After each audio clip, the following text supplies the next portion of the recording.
Mami kau tak bersini.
Çiftçilikle uğraşıyoruz. Ayrıyeten fıstık işiyle uğraşıyoruz.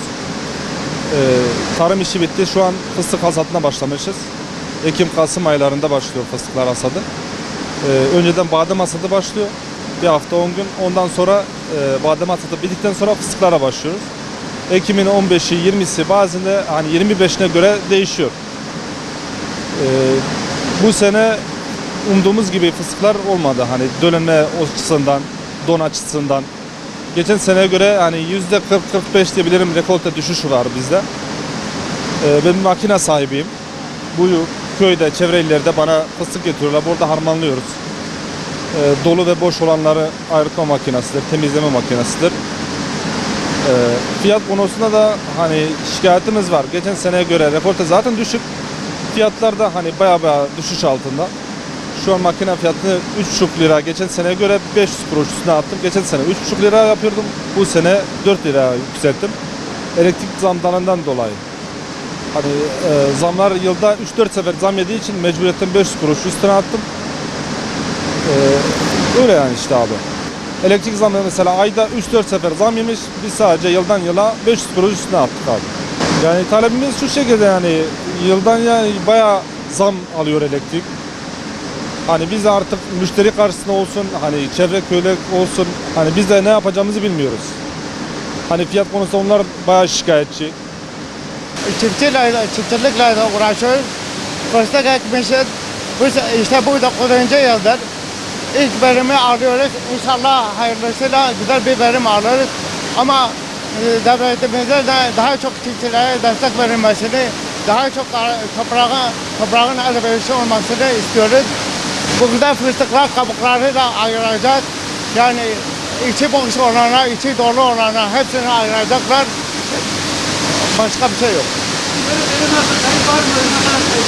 Ya bu sene kuraklıktan dolayı verimi daha azdır. Ama bizimki 9 yıldır. Bu fıstıkların 12 yaşına geldikten sonra daha çok verim alması lazım. Ama böyle kuraklık olursa verim verim daha da çok düşer.